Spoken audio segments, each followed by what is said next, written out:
Sorry about that, but I got all this snot coming out my nose and whatnot. Man, I had to go. I had to deal with that. I had to erase that and start over again. I ain't ashamed because man, those are bodily functions you have to deal with.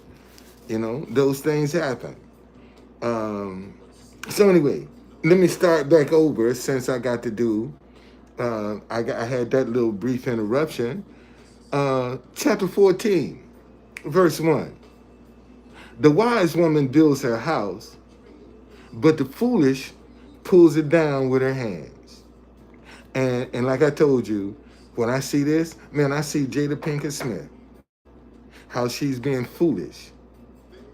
Okay? She's definitely being foolish. He who walks in his uprightness fears the Lord. But he who is perverse in his ways despises him. And see, and when you have a perverse spirit, man, matter of fact, let's look up that word perverse. Let's look up this word perverse.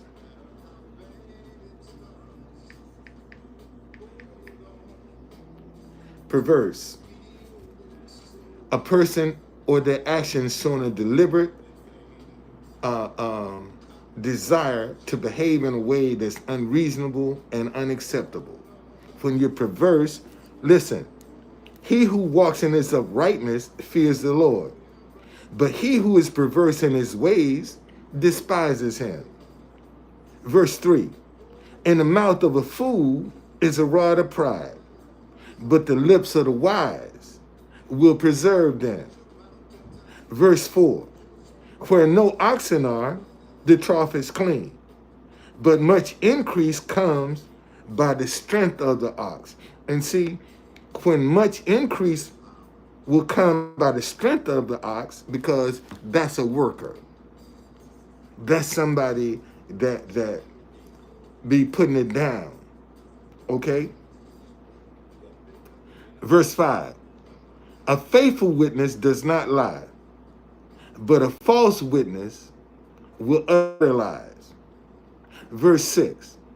A scoffer seeks wisdom and does not find it, but knowledge is easy to him who understands. And see, and listen, a scoffer,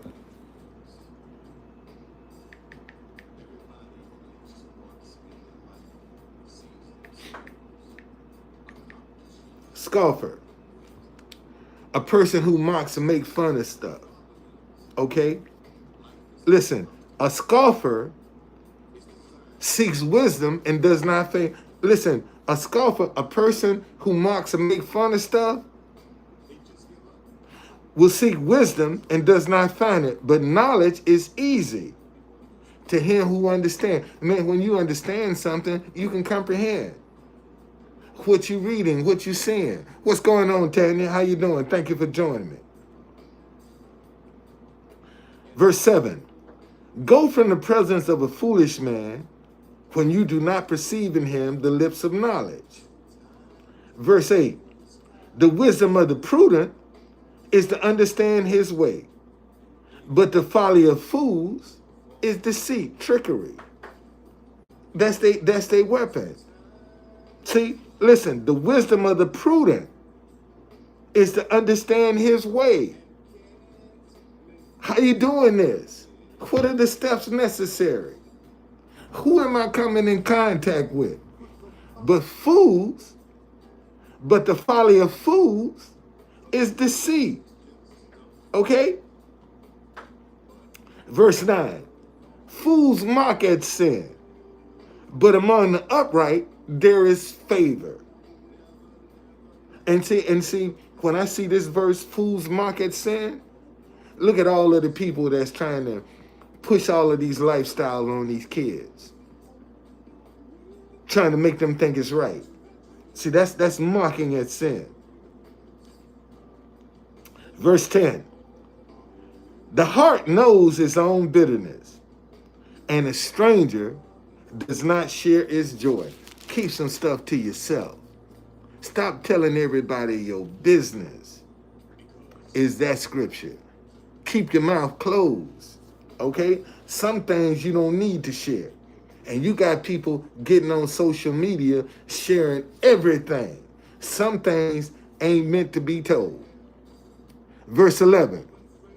The house of the wicked will be overthrown, but the tent of the upright will flourish. And see, listen, the house of the wicked will be overthrown, but the tent of the upright will flourish. See, there's going to be a wealth transfer. The Bible says the wealth of the sinners is laid up for the just. So if the house of the wicked will be overthrown, some of that's got to be coming, but the tent of the upright will flourish. Look like to me, what God is taking away from the wicked, he's giving it to the upright because they're flourishing. But the wicked is being overthrown. See, that's a wealth transfer right there. Verse 12, there's a way that seems right to a man, but its ends is the ways of death. And see, listen, when you out here trying to get some revenge, when you want to pay somebody back, when you have this flash of anger, see, that way seems right. At the moment that you got it, it presents itself to you, it seems right. But the Bible say that, but its end is the way of death. Because you do something you regret. Now, and you can't take it back because it's done. See, once you do something, it's done. You can't take that back. It's done. Okay? Verse 13. Even in laughter, the heart may sorrow, and the end of mirth may be grief. See, that's when you're making fun of stuff. You laughing at it. Mirth is making fun, laughing.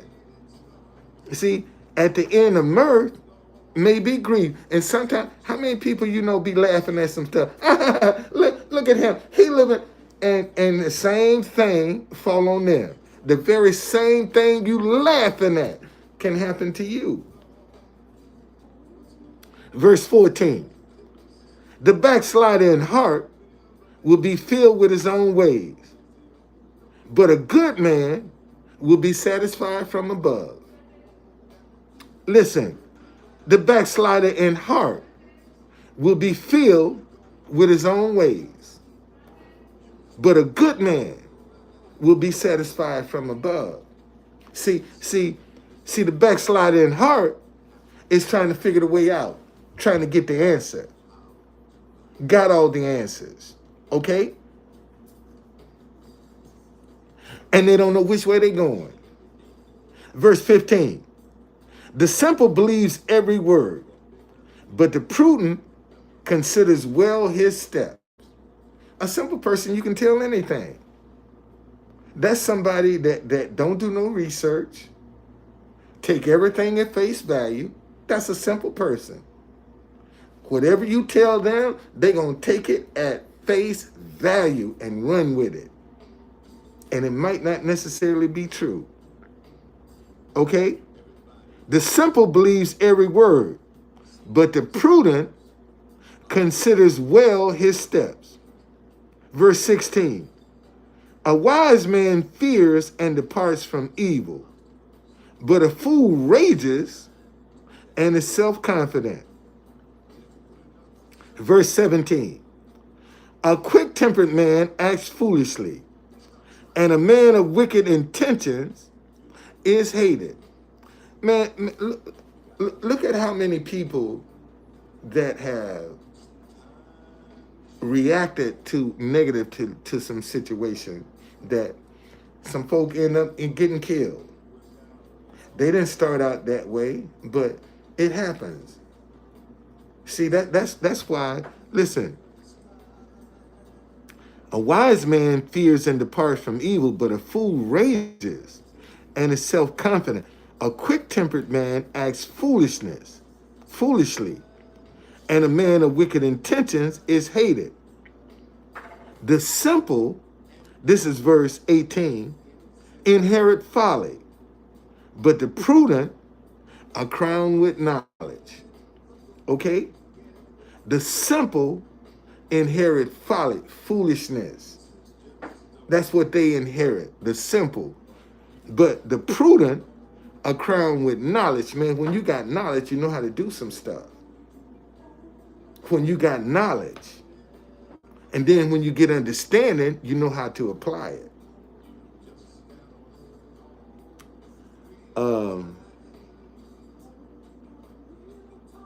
Verse 19. The evil will bow before the good, and the wicked at the gate of the righteous. Listen, verse 19. The evil will bow before the good, and the wicked at the gate of the righteous. Verse 20. The poor man is hated even by his own neighbor, but the rich has many friends. Why is that poor man hated? Because he's always in need.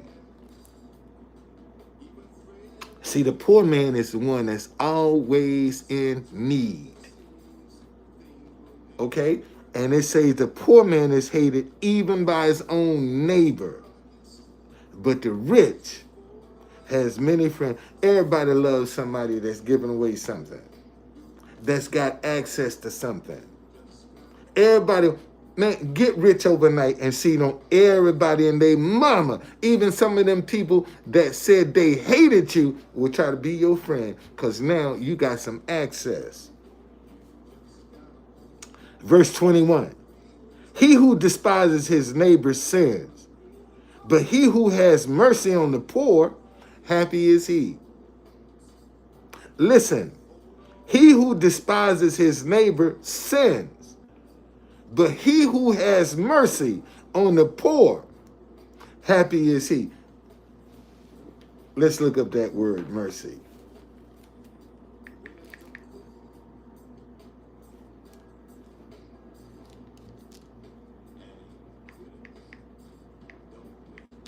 Mercy, compassion, or forgiveness shown. Listen,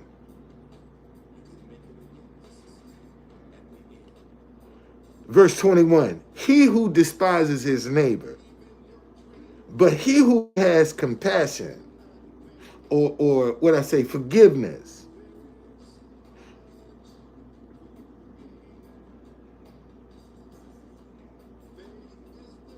happy is he. Verse 22, do not they go astray who devise evil, but mercy and truth belong to those who devise good. Listen to this. Verse 22, do they not go astray who devise evil, but mercy and truth belong to those who devise good. Verse 23, in all labor there's profit, but idle chatter leads only to poverty. Listen to this, y'all. In all labor there's profit, but idle chatter leads only to poverty. And let me identify the person that this scripture is talking about. This is the person that's always thinking about doing something. They always, every time, man, I'm thinking about doing this and this and this and this. I was thinking about doing this, this and this and that. They always thinking about something. You know why? Because they trying to impress you.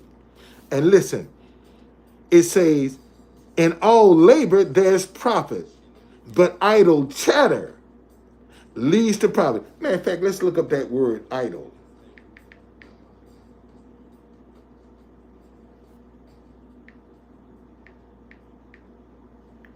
Idle. Avoiding work, lazy. And they're always thinking about it. Okay, that's that person. Verse 24. The crown of the wise is their riches, but the foolishness of fools is folly. Let's look up that word folly again.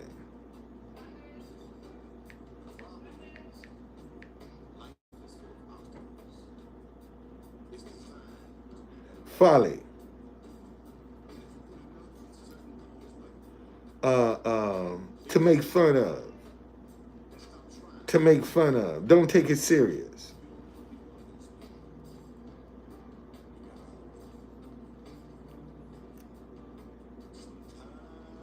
Verse 25. A true witness delivers souls, but a deceitful witness speaks lies. Verse 26. In the fear of the Lord, there is strong confidence, and all his children will have a place of refuge. Verse 27. The fear of the Lord is the fountain of life, to turn one away from the snares of death. Verse 28. In the multitude of people is a king's honor, but in the lack of people is the downfall of a prince. When you can't get no support. It's just that simple. You're going to get a downfall, man, when everybody turn against you. See, in the multitude of people, man, is a king's honor. That's when everybody is favorable. But in the lack of people, and the lack of their support, and the lack of their giving, and the lack of their interest, is the downfall of a prince. Verse 29. He who is slow to wrath has great understanding. Let me read that again in another way. He who is slow to anger has great understanding, but he who is impulsive exalts folly. Listen to this. He who is slow to wrath has great understanding, but he who is impulsive exalts folly. All right, so wrath is anger. Let's look up this word impulsive.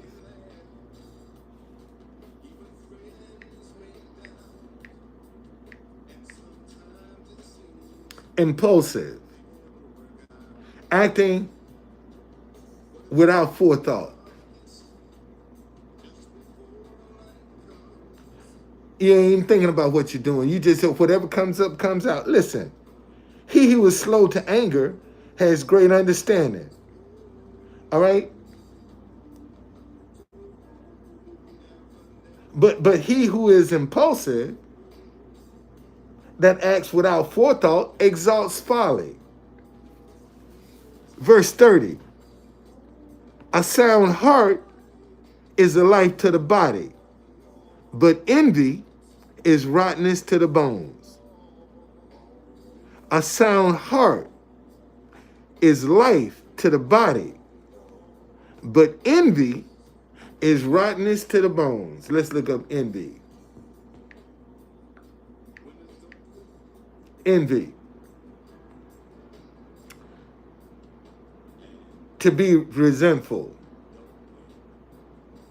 of someone's possessions. Okay?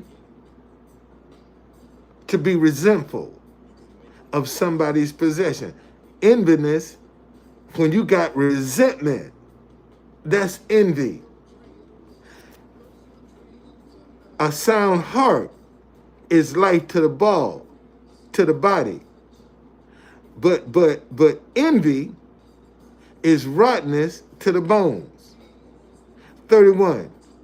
He who oppresses the poor reproaches his maker, but he who honors him have mercy on the needy.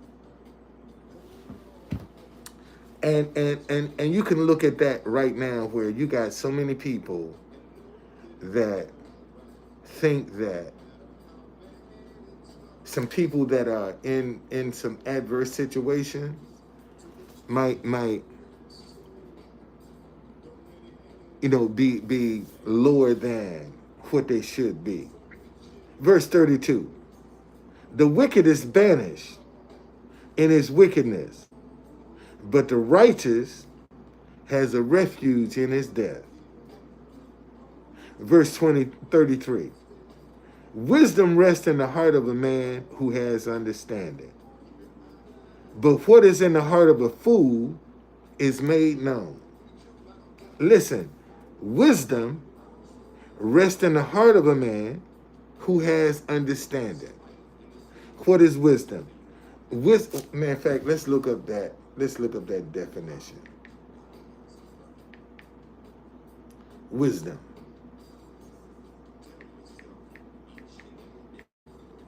Wisdom. The quality of having experience, knowledge, and good judgment. The quality of having experience, knowledge, and good judgment is wisdom. Okay?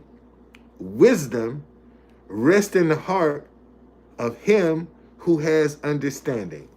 Let's look up that word, understanding.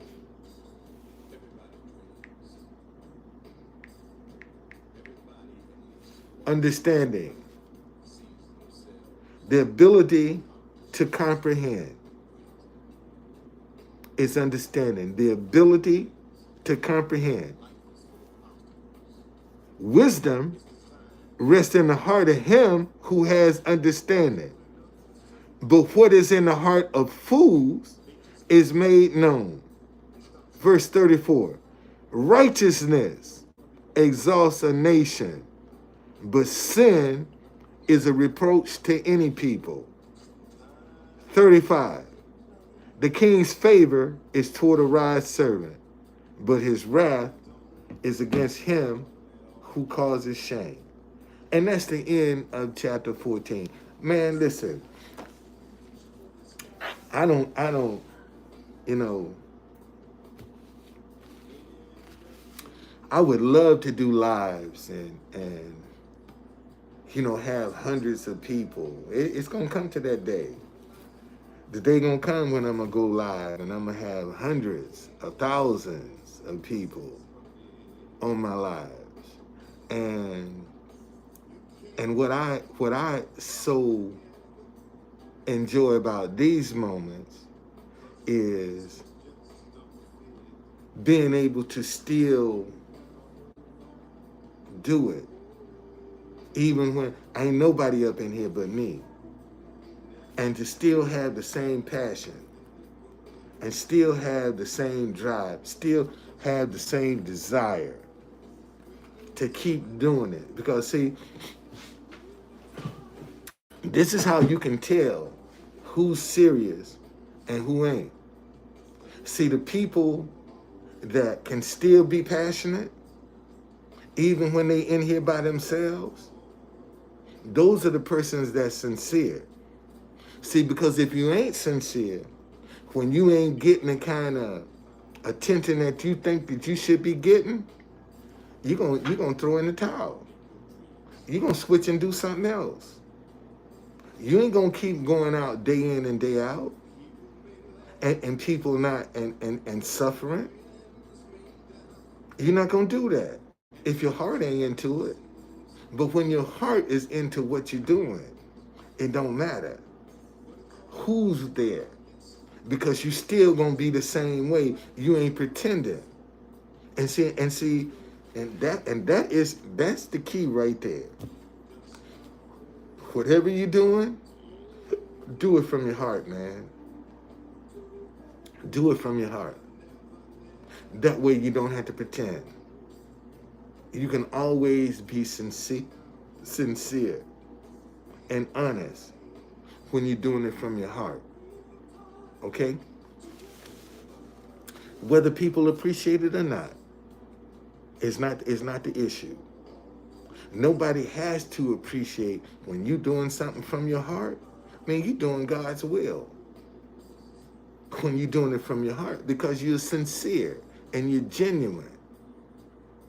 And that's all you got to do, man. Keep doing it from your heart, regardless to who's around. Do it from your heart. And you can lay your head down and sleep at night because you gave it your best. When you're doing it from your heart, man, you're giving your best. And that's the only thing I can tell you.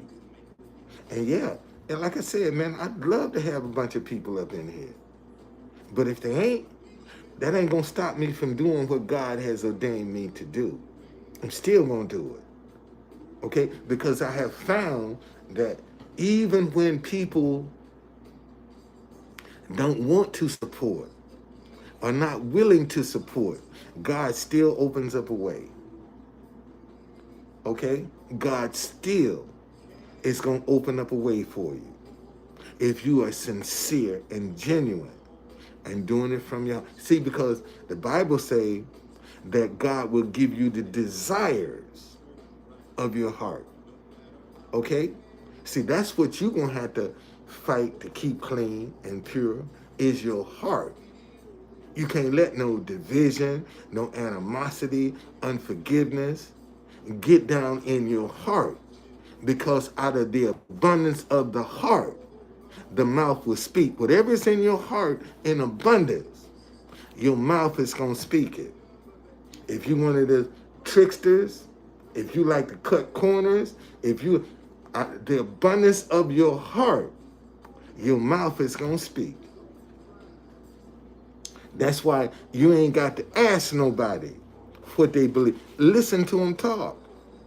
And they will tell you, because out of the abundance of the heart, and all you got to do is pay attention to what they keep repeating. See, because when something is in your heart in abundance, it's going to come out your mouth more than one time. Let me say that again. See, when something is in your heart in abundance, it's going to come out your mouth more than once. Okay? It's going and you ain't going to be able to control it coming out your mouth. See, out of the abundance of the heart, the mouth going to speak. And it's just that simple. And unfortunately, a lot of people are not paying attention to what people are saying. They being caught up in emotion. See, in a sob story, they ain't paying attention to what they saying. And see, now you're going to have to start paying attention, man, to what people are saying, because you're going to be accountable for that. All right? Now I look like I done messed my head up. Wow, I got to straighten that out. So anyway, that was the 14th chapter of Proverbs today. And I had some snot coming out my nose. I had some snot coming out my nose, so I had that first video, I had to erase that one and come back and do this. And I know, and people be making, but that's a bodily function, man. We all got. We all got that bodily function. That's just mucus that's coming out your body. You know, and when your body is forming a lot of mucus, it's fighting some sickness. Okay? It's just that simple.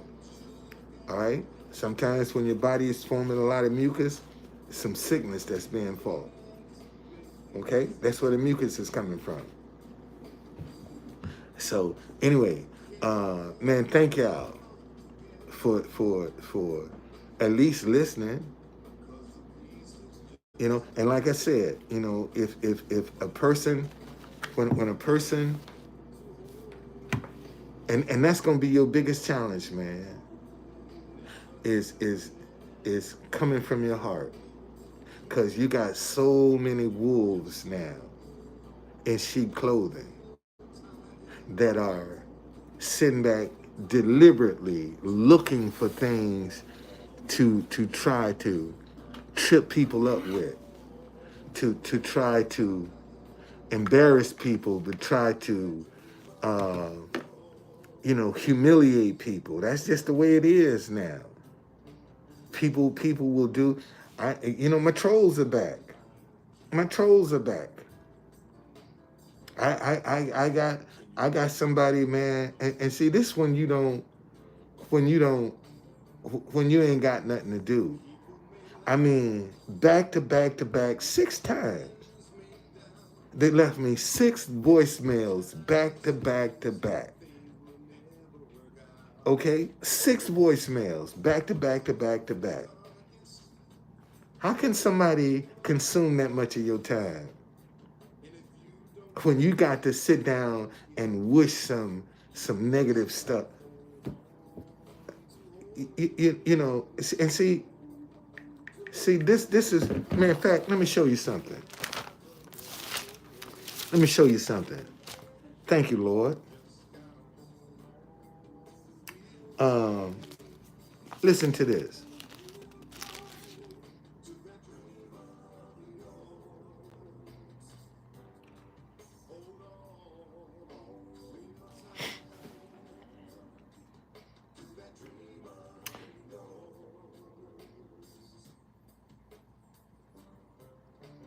I just saw a scripture. Hold on.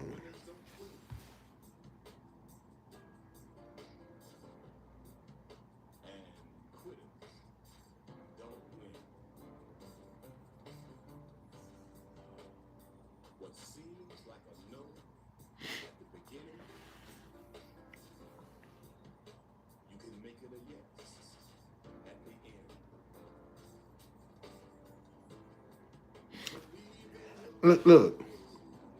Verse 22. Do they not go astray who devise evil? But mercy and truth belong to those who devise good. Listen, verse 20, this is still in chapter 14. Verse 22. Do not they go astray who devise evil? See, when some people sit and they think that what they're doing is right. They think that what they're doing is right. But the Bible say, do not they go astray who devise evil? And but mercy and truth belong to those who devise good. Let's look up that term evil.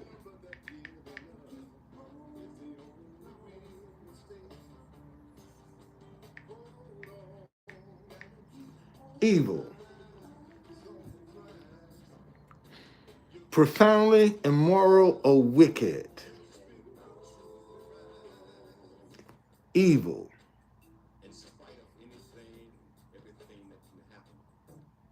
Do not they go astray who devise evil, but mercy and truth belongs to those who devise good.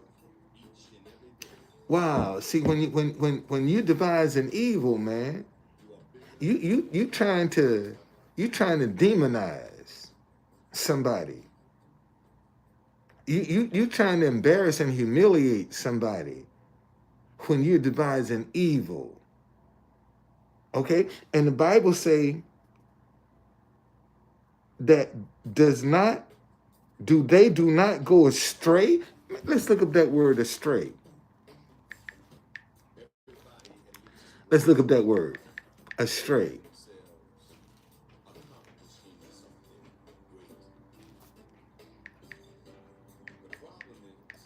Astray. Away from the correct path or direction. Away from the correct path. Do they not go astray who devise evil? But mercy and truth belongs to those who devise good. And you worried about your haters. You sitting there worrying about your haters, and the Bible is saying they gonna go astray, devising evil. So why you worried? Why are you concerned about what they doing when they gonna go astray, devising evil? And don't worry about it, man. And like I told you, I got some people now. I'm sorry. See, before my voicemail was full, and I didn't have any more room on my phone. But when I bought my new phone, I got more storage. So now I'm subjected to a lot of this foolishness. And I don't know why. And here's the thing, whoever this person is, man, I would gladly talk to you. If you came as your real person, as your real self, you got to, Matter of fact, let me show y'all. Listen, let me show y'all what I'm talking. See, this is a deceiver. If the person actually came and was honest about who they were, then I'd entertain them. I wouldn't block them. I would entertain them because it would be fun. But they got to disguise their voice and listen. Let me show you. This is the kind of crap I had to put up with, man. This kind of crap I had to put up with. Okay? Let's see. Listen to this. Listen to this. I'm going to let y'all listen to it.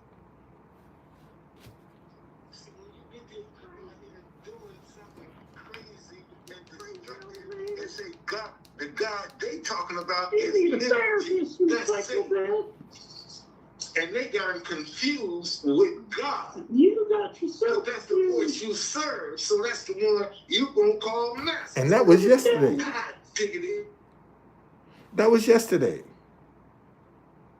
And whoever this person is, man, I don't mind having opposition. Why don't you come to me as who you are? Why you got to come hiding who your identity? If you want to criticize me, why don't you criticize me as the person you are? Why you got to hide and criticize? See, this goes back. Do not they go astray who devise evil? You ain't got to hide, man. You ain't got to disguise your voice. Why don't you come on and say what you got to say, who as you are? Maybe somebody might agree with you. But you deceptive. You coming in under the shadow of darkness. And to show you, man, I told you, I got six voicemails yesterday. 6 voicemails yesterday. Okay? And this is the crazy stuff they do. It's a life or death situation. I need you to pick up the next time I call. You see? Why don't you call us yourself? Why don't you call us yourself? Why you got to be hiding? Why don't you come as yourself? I'm not afraid. Why are you afraid? I'm not afraid. Why are you afraid? And if you want to have some dialogue and you want to put me on, why don't you come as yourself? Why don't you do that? What are you afraid of? And that's the question need to be, what are you afraid of? Obviously, you're afraid of something. You got to hide yourself. You got to disguise your voice. You call from an unblocked number. And yet, you want to be credible. You want somebody, and you can't even identify yourself. See, that's the problem I have with a lot of these people out here calling themselves trolls. They like to throw a rock and hide their hand. So you can't find out who they are. But yet they want to condemn you and criticize you. And they can't even identify themselves. All right? That's how I see it. So anyway, listen. Man, this is the day is my Sabbath. So shit, I'm gonna take this shirt and this vest and this hat off and get back in my bed, man, and call it a day. Because this is my Sabbath. I don't do no work on Saturdays. Okay? I ain't even shave. You know, look.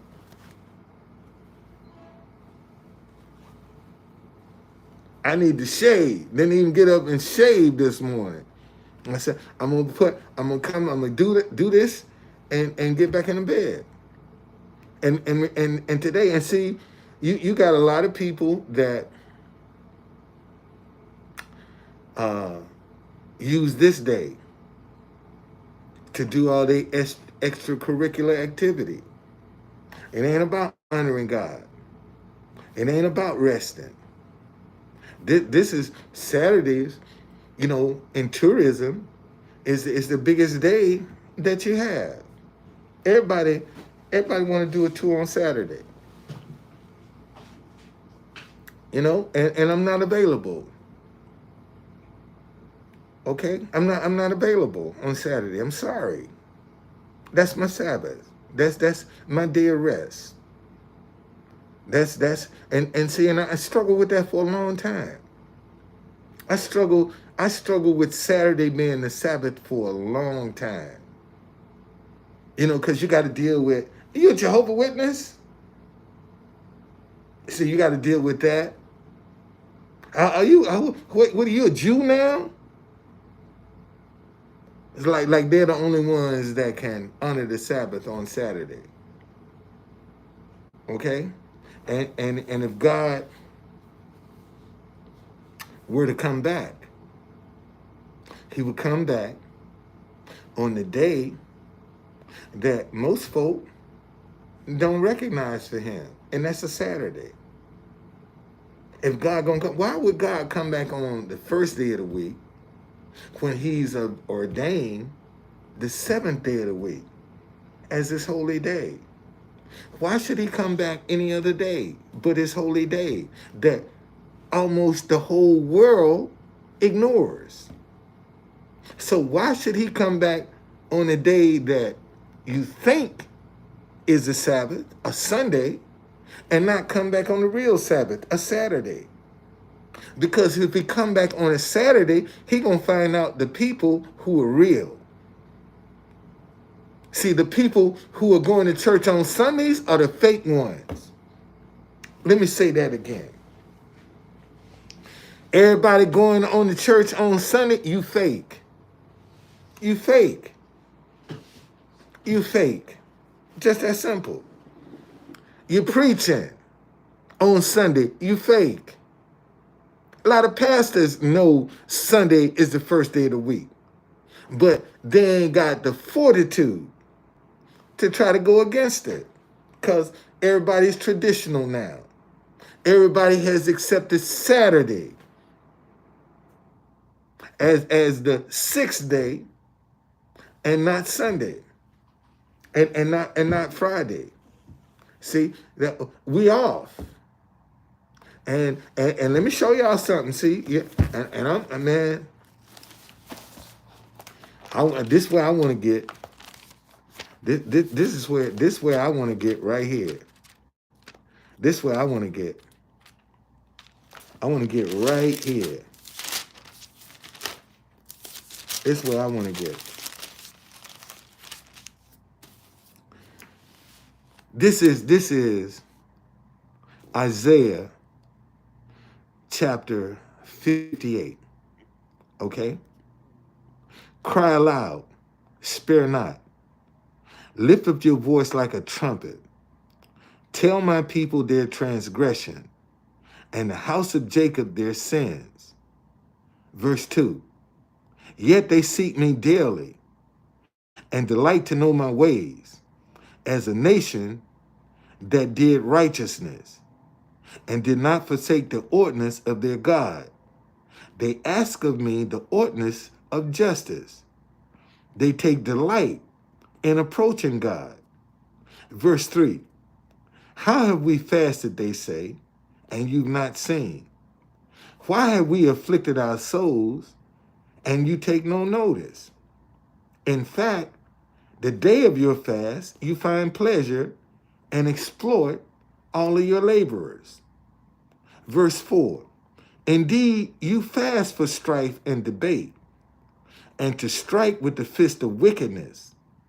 You will not fast as you do this day, to make your voice heard on high. Verse 5. Is it a fast I have chosen? A day for a man to afflict his soul? Is it to bow down his head like a bulrush, and to spread out sackcloth and ashes? Would you call this a fast and an acceptable day of the Lord? Verse 6.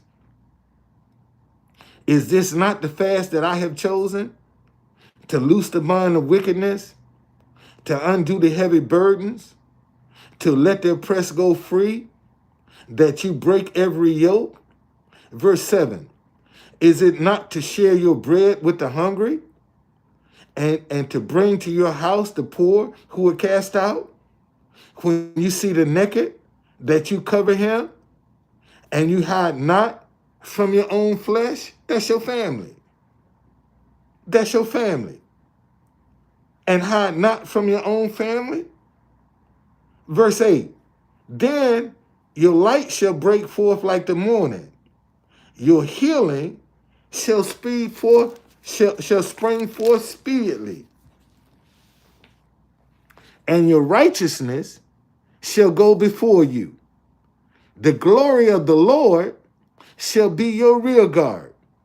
Verse 9, then you shall call, and the Lord will answer.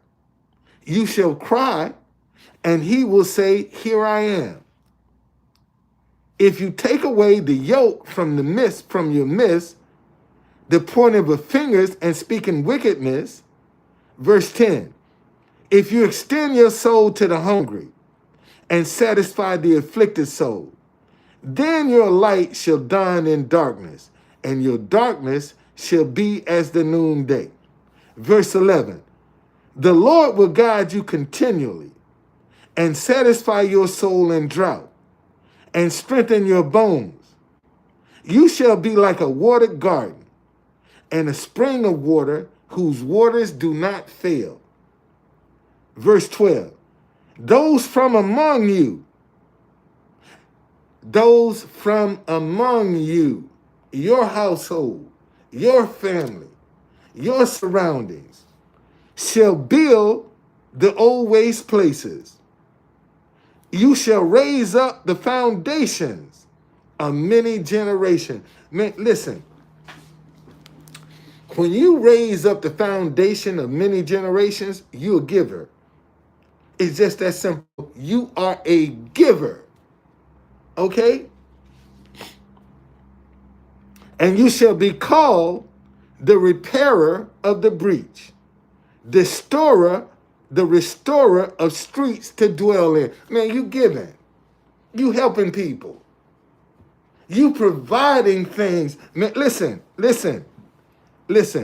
Verse 12. Those from among you shall build the old waste places. All right? Those from among you shall build the old waste stuff that has been given up on. You have come up with a creativity to recycle it, to reintroduce it. You shall raise up the foundation of many generations. You shall raise up the foundation of many generations, and you shall be called the repairer of the breach, the restorer of streets to dwell in. Verse 13, if you turn away your foot from the Sabbath, from doing your pleasure on my holy day, and call the Sabbath a delight, the holy day of the Lord honorable, and shall honor him not doing your own work, your own ways, nor finding your own pleasure, nor speaking your own words. Verse 4, and see, this is what I want to see.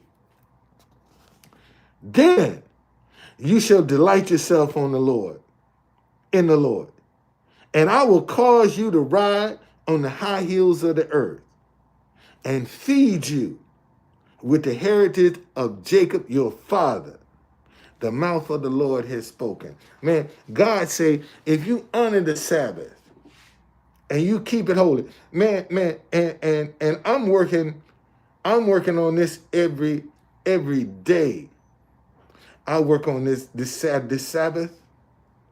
I'm settled with not working on Saturday.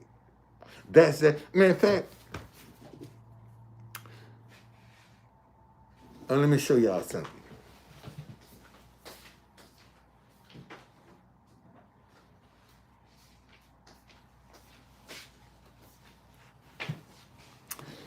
I met this girl on a Saturday. This is my wife. This particular day, that's when we first met. And as you can see, I ain't got to Truth Conductor yet. You see the difference in the hat? See, I haven't discovered Truth Conductor here. I haven't discovered this personality yet.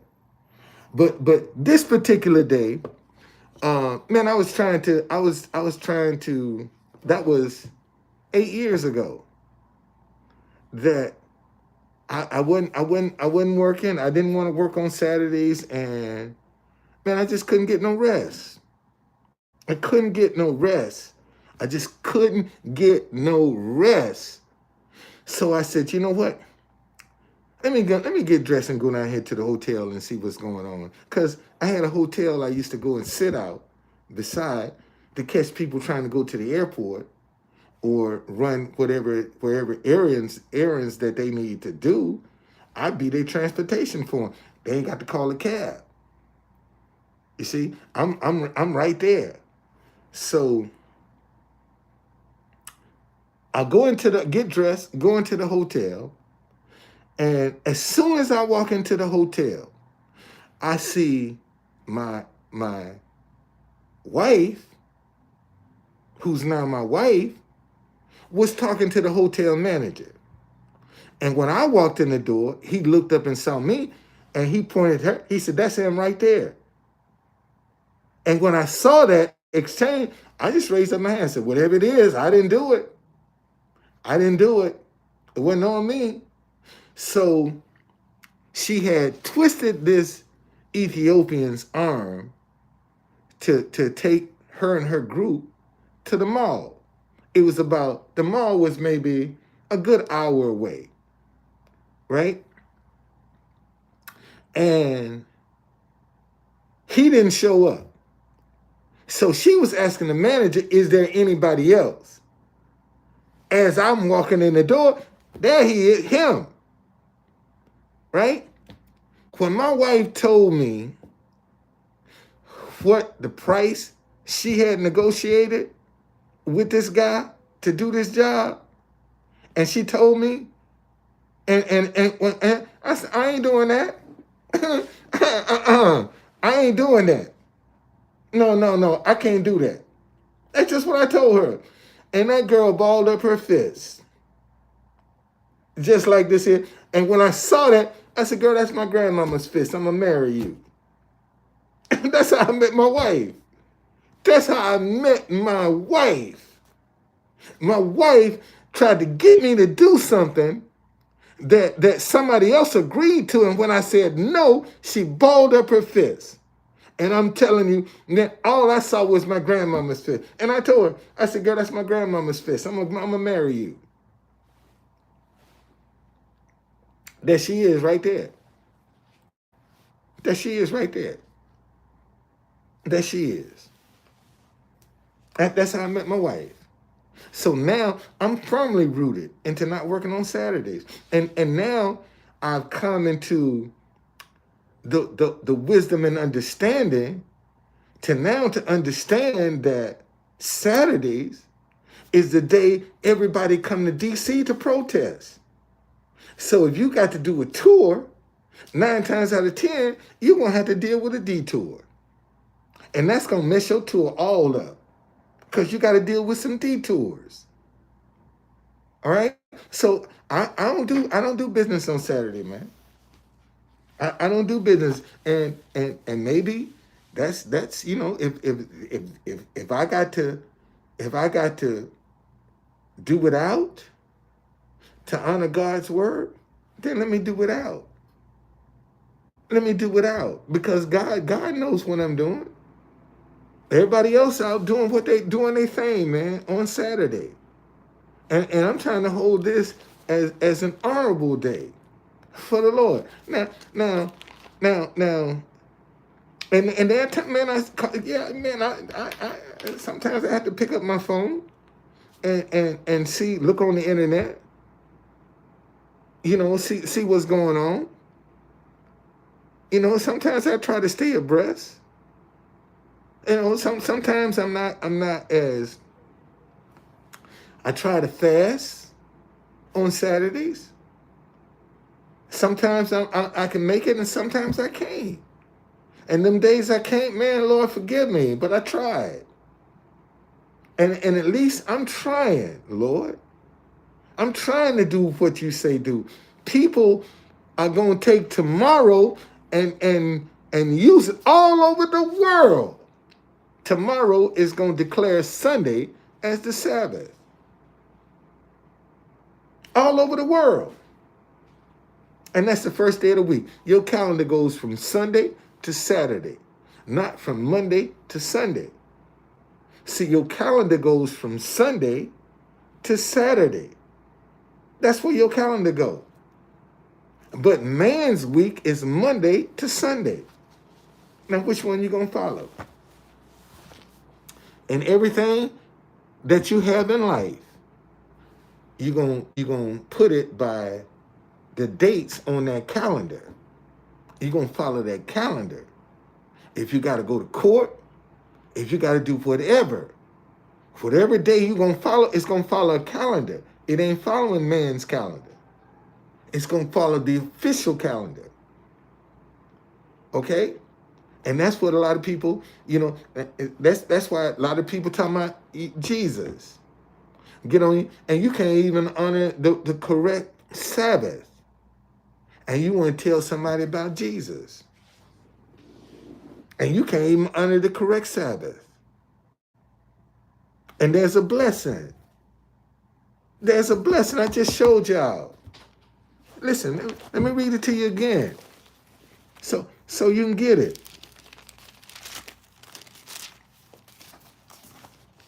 Let me read it to you again.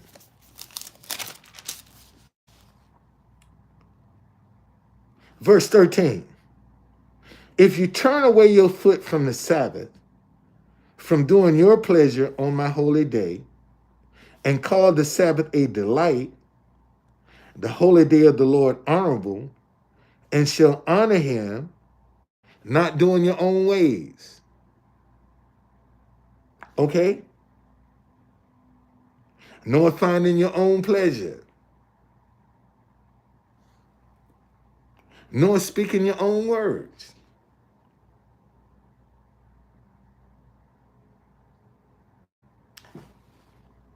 Then you shall delight yourself in the Lord. And I will cause you to ride on the high hills of the earth, and feed you with the heritage of Jacob your father. The mouth of the Lord has spoken. Now listen.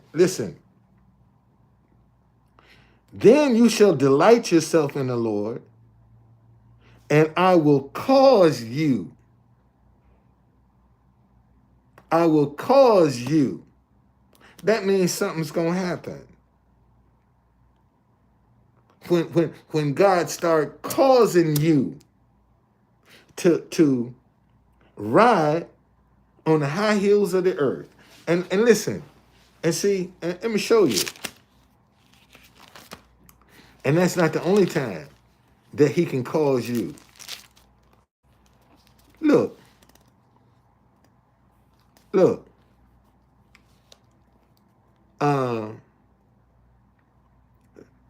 This is Proverbs chapter 8.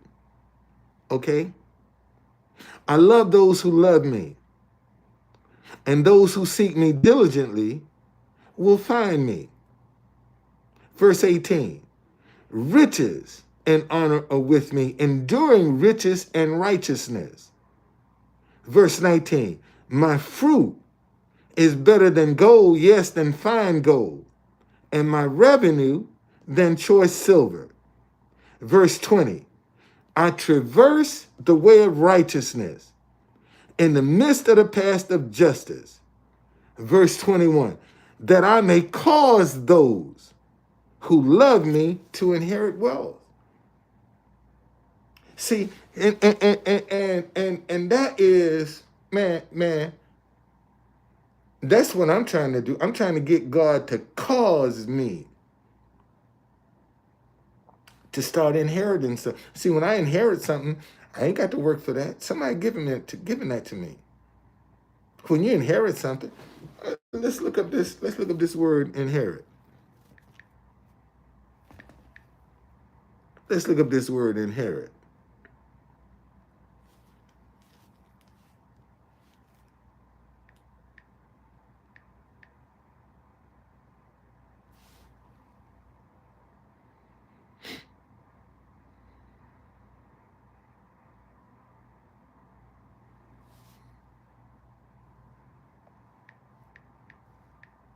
Inherit.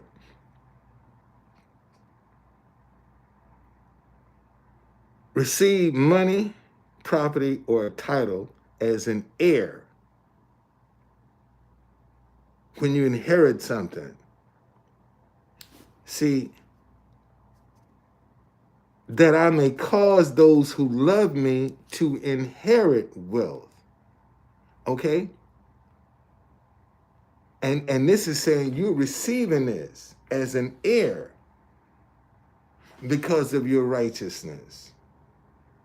And see, and unfortunately, a lot of Christians think that the only way God is going to bless them is through tithes and offerings. They don't consider a righteous lifestyle. They don't consider trying to be right by people, trying to do right by people. That is not an issue. See, because they don't see doing right work.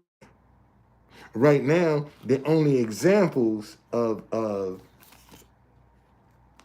that people actually see working are from doing wrong. From doing wrong. That's what they see working, doing wrong. They see more wrong working than they do right. They see more wrong working than they do right. And that's the problem. This is the problem that people have. They see more wrong working than they do right. So consequently, what they gonna gravitate to? Wrong. Because that's what they see working. See, they don't see living a righteous lifestyle working.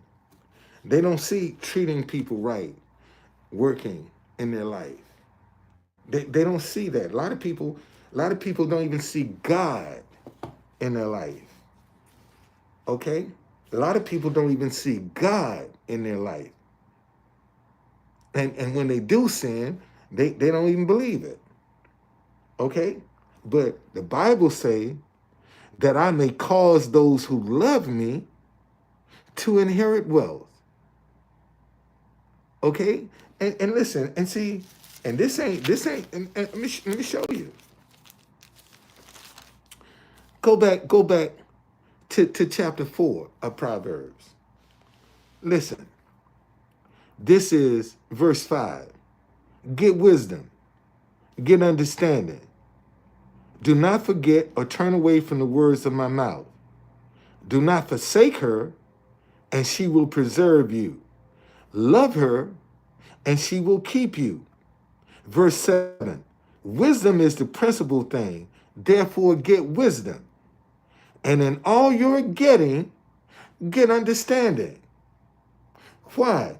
See, wisdom is knowledge. Understanding is how to apply it. Okay?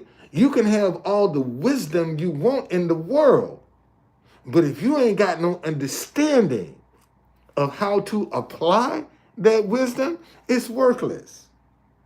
Okay? Listen. Wisdom, verse 7, this is Proverbs chapter 4, verse 7. Wisdom is the principal thing, therefore get wisdom. And in all you're getting, get understanding. Listen to verse 8.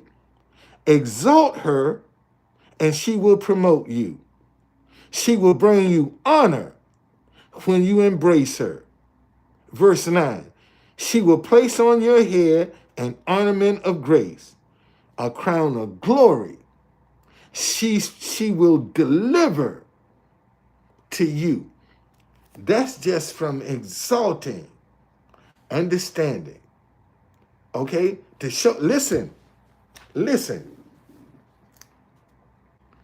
Verse 7. Wisdom is the principal thing, therefore get wisdom.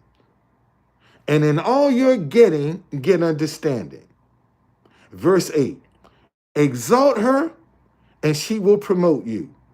She will bring you honor when you embrace her. Verse 9. She will place on your head an ornament of grace, a crown of glory. She will deliver to you. Now, when you come over to chapter 8, well, I just read it. Listen, verse 14, counsel is mine and sound wisdom. I am understanding. I have strength. Listen to what understanding has. Now, we just established over here in chapter 4 that exalt her and she will promote you. She will bring you honor when you embrace her. She will place on your head an ornament of grace, a crown of glory. She will deliver to you. Okay? That's from exalting understanding. All right? Listen to the fruit of understanding. Proverbs 8, verse 14. Counsel is mine and sound wisdom. I am understanding. I have strength. Verse 15. By me kings reign and rulers decree justice. 16. By me princes rules and nobles, all the judges of the earth. Verse 17. I love those who love me, and those who seek me diligently will find me. Well, what will you find when you seek understanding diligently? Riches and honor are with me, enduring riches and righteousness. See, not only, thank you, Lord. This verse 18. Riches and honor are with me, enduring riches and righteousness. See, you can't have the enduring riches without the righteousness. Look at that. Riches and honor are with me, enduring riches and righteousness. Verse 19. My fruit is better than gold, yes, than fine gold, and my revenue than choice silver. Verse 20. I traverse, which means I travel, the way of righteousness in the midst of the path of justice. Verse 21, that I may cause those who love me to inherit wealth, that I may fill their treasuries. The Bible is saying, man, when you embrace understanding, you accept understanding, you exalt. Man, let's look up that word, exalt.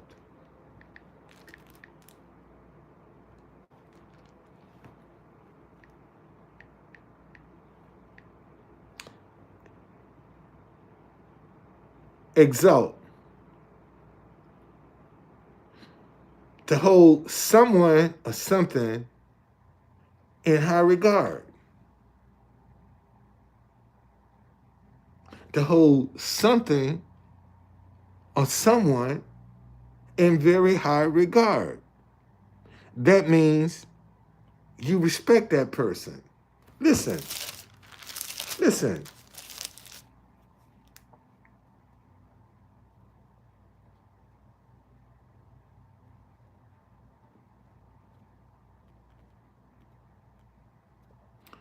Listen,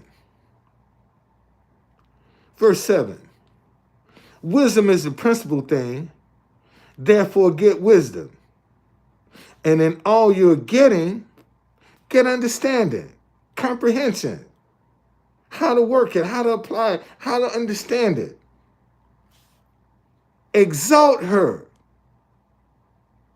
Exalt. And we said that word exalt means to hold someone or something in very high regard. It says, exalt her and she will promote you. She will bring you honor when you embrace her. That's understanding. That ain't got nothing to do with tithes and offerings. That has nothing to do with tithes and offerings. And the Bible say, exalt her and she will promote you. Well, who are you exalting? Understanding? And how do you exalt understanding? You exalt understanding by being able to simplify something so people can comprehend what you're saying. You can explain it to them so that they can relate to it. They can see it when you're exalting understanding. Okay? People can see what you're talking about. And when they can see what you're talking about, that I may cause those who love me to inherit wealth, that I may feel their treasure. That's verse 21 of chapter 8 of Proverbs. Listen, that I may cause those who love me to inherit wealth, that I may feel their treasuries. Man, when you come out and you actually doing, you exalting understanding, you have embraced wisdom, you can explain for people to understand. God say, man, he gonna cause you to inherit wealth.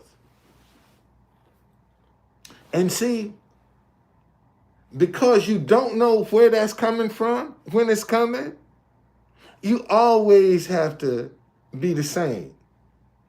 You can't pretend to be one way in public and another way behind closed doors. Let me say that again. See, because you got a lot of Christians pretending to be one way in public, and then they totally somebody else behind closed doors. All right? And the Bible say, listen, I traverse the way of righteousness in the midst of the path of justice. So the day that you choose not to be righteous is a day that God could be walking down the road looking for you. And you ain't there. Because you chose to get off into your wickedness and to your sin. All right? Man, I hope this makes sense. Man, I've been on here an hour and a half. Oh, wow. But that's good. It's Saturday. I ain't got nothing else to do. So it's okay. It's okay. I got absolutely nothing else to do. So it's good that I can sit on here and talk about the word of God to try to help. And see, and this is what's sorely missing right now in the body of Christ. To be able to, you got Christians right now that are afraid to speak to other Christians, and they believe in the same Jesus. Same Jesus. Okay? And, oh man, let me show y'all. I paid $10 for this plant yesterday. It was dying. It didn't need water. And it was all drooped down. And I went in and I said, hey man, can I get this half price? And they gave it to me for $10. $9.98, as a matter of fact, is what I paid for this plant. And I just came home, put some water on. And see, and look, And see, when I get to repot it, I already got the pot. I already got a pot to repot it in. Okay? And this is one thing I like about this particular hotel room, has great light for plants. I love plants, man. I love plants. I love plants. That's one of the things that if when the Lord give me the money to be able to buy my house, one thing I'm gonna have in it is a plant room. That's the one thing I want in my house. I used to sell plants. I call myself the plant man. But I love plants, man. I love plants around. I even bought this little joker right here. It's growing. I bought this one. It's done grown. Already, it's growing already. I got this one. I love plants, man. Love plants. Love plants. Love plants. I want lots of plants around me. Lots of plants around me. You know, want to be able to talk to them, to love up on them. And like I said, you know, it's challenging for me to go in and get some plants that are dying that I can get half price and try to bring them back to life. That's, to me, that's therapy, man. When you can take something that's dying and try to bring it back to life, that's therapy for me. You know, that's how I get my therapy, with plants. You know, I love plants. I just love plants. I love being around plants. You know, and some of them, you know, some of them work, but I'm interested to see how these are going. If these respond the right way in this room, I'll go get some more. I'll go get some more, man. I have a room full of plants. I'll go get some more. You know, and see, and once again, listen to this, y'all. Listen to this. Listen to this. And see, and this is the part that a lot of people don't and this is, like I said, this is where I want to get. I want to get right here in my life, that I may cause those who love me to inherit wealth, that I may fill their treasuries. Man, when God starts causing you to do something, you're going to be in the right place at the right time. See, that I may cause those who love me to inherit wealth. See, you got a lot of Christians that run around saying, oh, Christians shouldn't play the lottery. Man, if a thought come to you to play the lottery, to buy you a lottery ticket, listen, that I may cause those who love me to inherit wealth, that I may fill their treasuries, ain't nothing off the books. See, and that's why you're going to have to be in tune to your intuition for God to start causing you to inherit wealth. Because you're going to have to follow an idea. You're going to have to follow a suggestion for God to cause you to start inheriting some stuff. And see, and it ain't going to be explainable. Let me say that again. See, when God starts causing you to inherit wealth, that he may fill your treasuries, and treasuries is plural. That means it's more than one stream of income. More than one stream of income. And see, and the mistake a lot of people have made, they haven't created ideas that could generate a stream of income.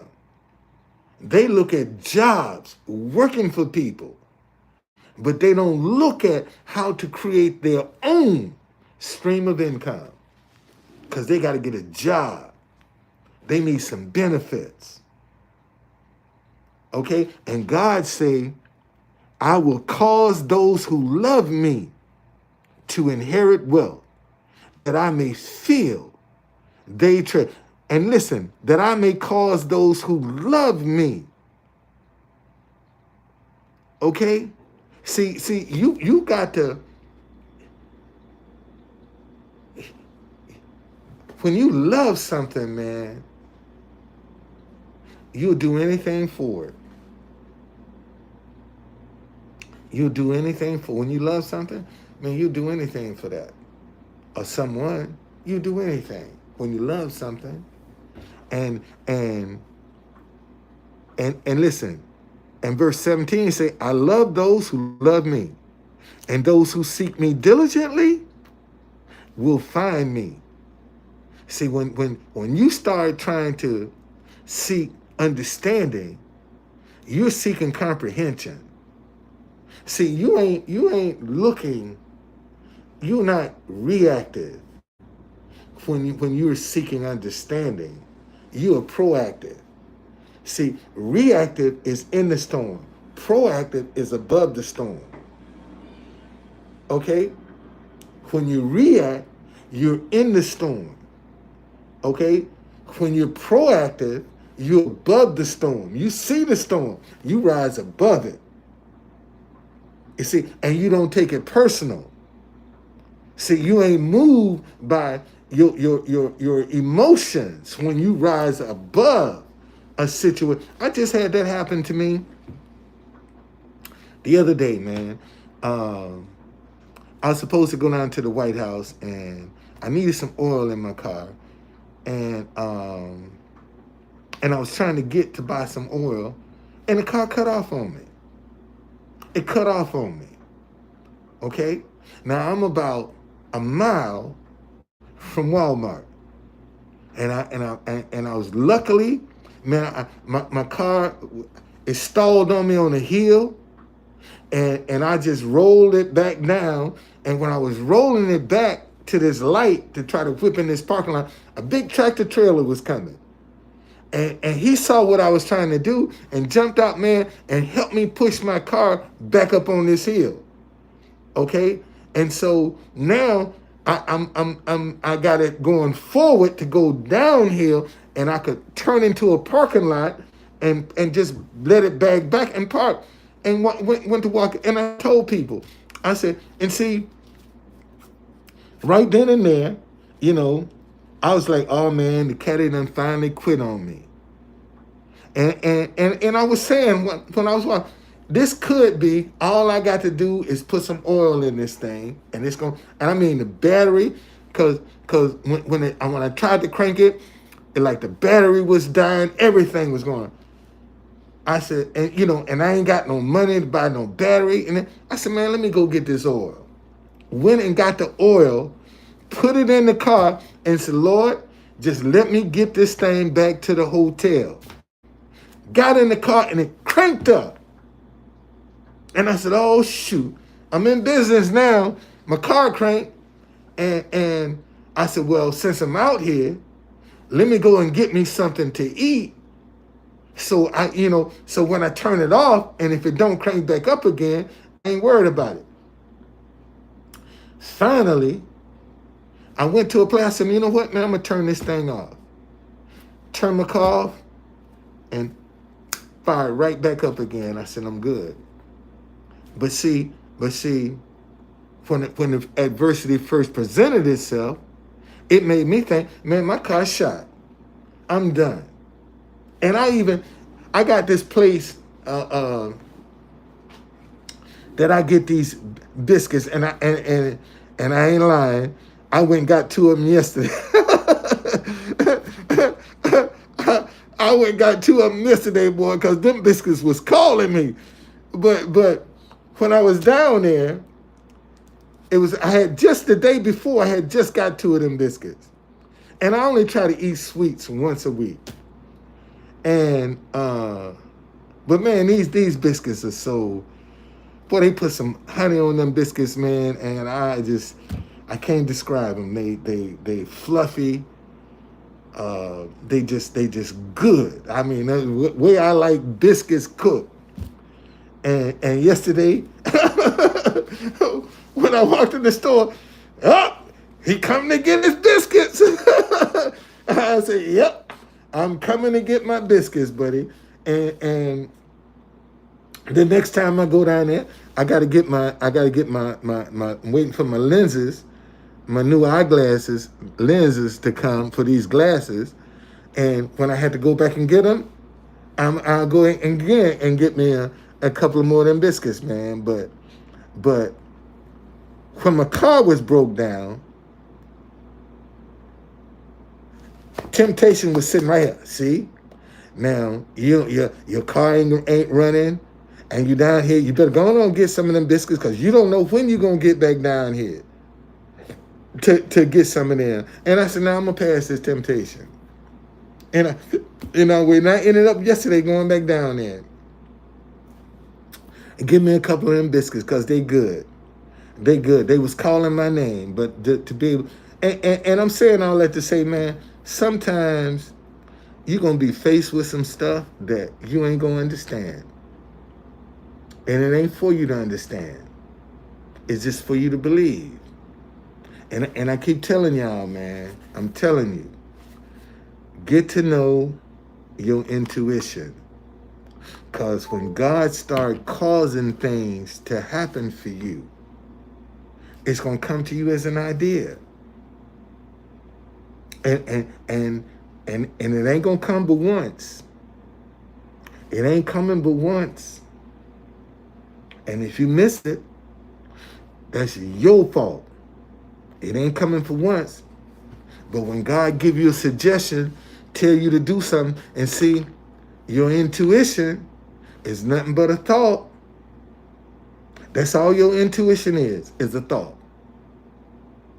That's all your intuition is a thought, man. And if you're living a wicked lifestyle, you're going to have wicked thoughts. If you live in a righteous lifestyle, you're going to have good thoughts. It's just that simple. Based on the lifestyle you're living will create your mindset. Because if you're a wicked, evil, deceitful person, that's all you can come up with is wicked, evil, deceitful thoughts.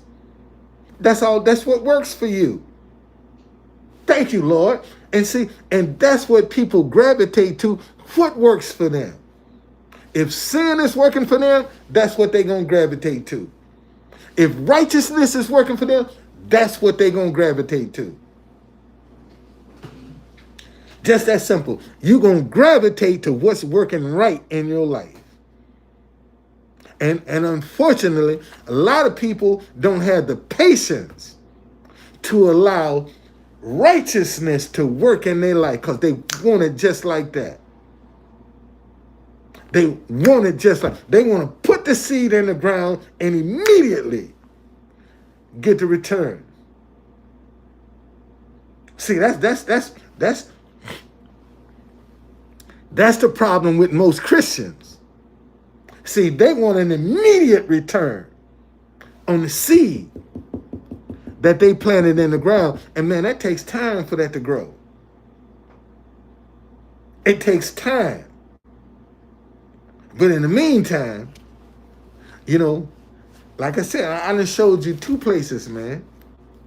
Listen, I'm showing you. Let me show it to you again. Listen.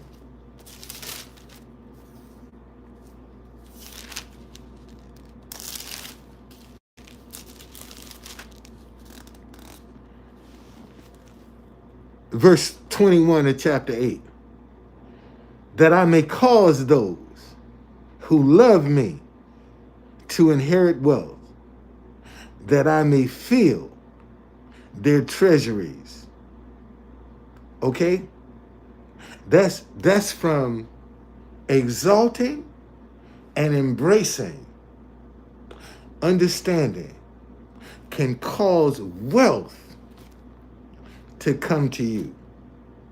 And see, and not only can, that's just one way that God can make you rich. Listen to this.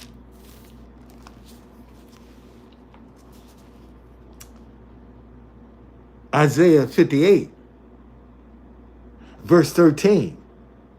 If you turn away your foot from the Sabbath, from doing your pleasure on my holy day, and call the Sabbath a delight, the holy day of the Lord honorable, and shall honor him, not doing your own ways, nor finding your own pleasure, nor speaking your own words, then you shall delight yourself in the Lord. And I will cause you to ride on the high hills of the earth and feed you with the heritage of Jacob your father. The mouth of the Lord has spoken. So there are two ways right there that the Lord will cause you to inherit wealth: by honoring the Sabbath and embracing and exalting wisdom and understanding. God will deliver wealth to you. Now, where do you see tithes and offering in that? See, oh, thank you, Lord. And see, a lot of people think that Christians, they only have to sacrifice their money and not their lifestyle. God diggity dog. See, too many Christians are depending on their money to deliver a blessing from God rather than their lifestyle. And that's why a lot of them are frustrated, church hopping. See, that's why you got a lot of church hoppers going from congregation to congregation to congregation, still living that same old cruddy lifestyle, but you trying to justify it. And I done showed you two ways, man, that God can make you inherit wealth, and ain't got nothing to do with tithes and offering. And it's the way you live. God can bless you. And see, and unfortunately, we don't have any examples out here that to show this works. Thank you, Lord. Use me as an example, Lord. Use me as an example to show that this works.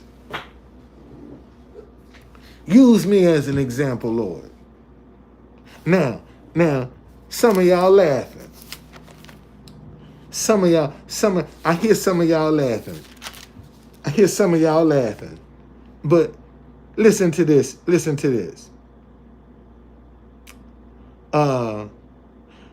This is Proverbs chapter 18, verse 20.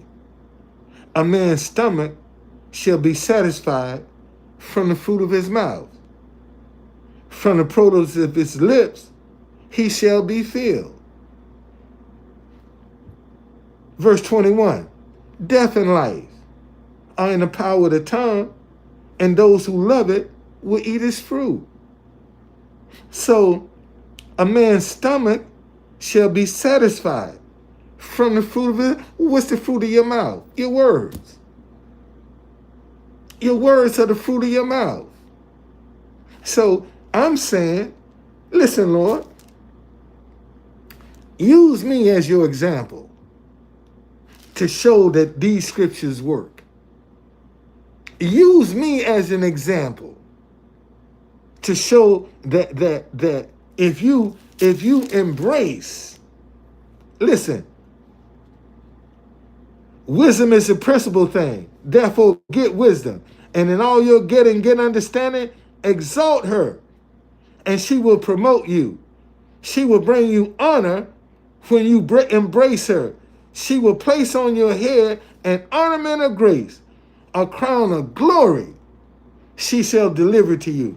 Use me, Lord, as an example to show people how to exalt wisdom and understanding. Okay? And show you something else. Listen.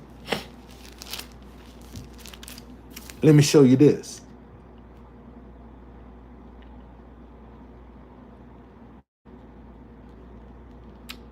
Where is that? Where is that? Where is that? Okay, here we go. Chapter 12 of Proverbs, verse 14. A man will be satisfied with good by the fruit of his mouth. Listen, a man will be satisfied with good by the fruit of his mouth. Again, what's the fruit of your mouth? Your words. Your words are the fruit of your mouth. Look in chapter 13. Chapter 13, verse 2.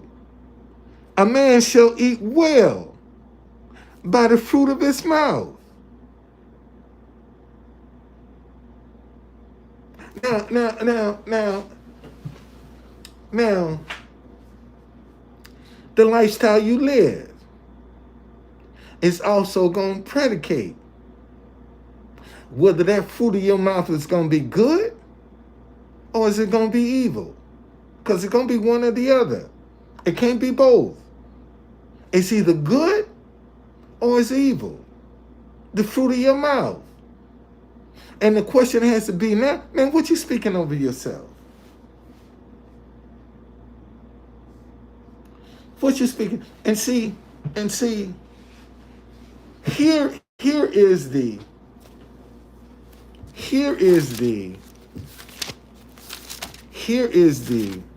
problem most people are facing. This is Mark chapter 9. This is about the father who brought his son to the disciples to cast out a spirit, and they couldn't. So he brought the boy to Jesus. And he told him, Jesus, I brought him to your disciples, and they couldn't cast out the spirit. So I'm bringing them to you. And Jesus said, listen,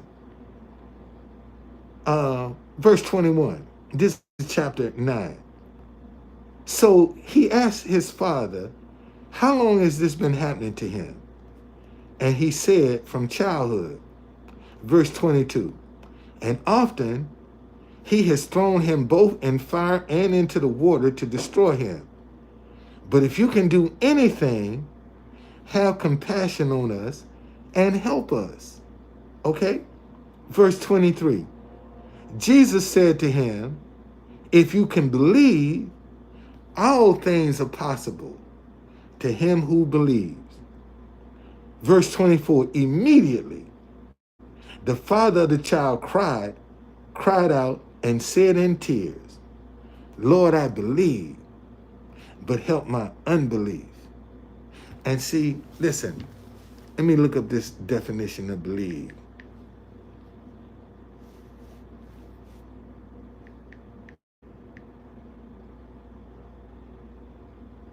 Believe. Accept something as true. When you believe, you accept something as true. And the Bible says,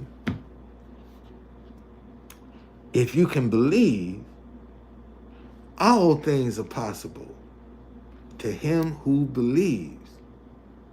If you can accept it as true, all things are possible to you. If you can accept it as truth, you're looking for a healing.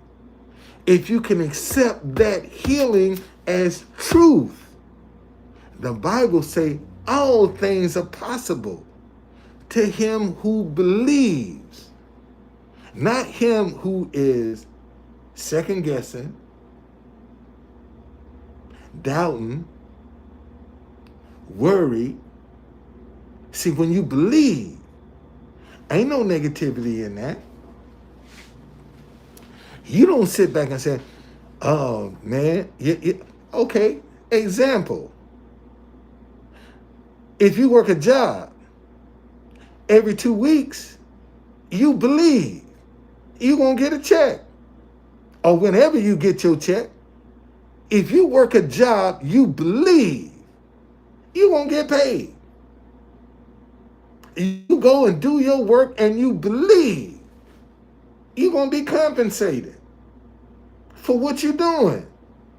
Because you consider that as true.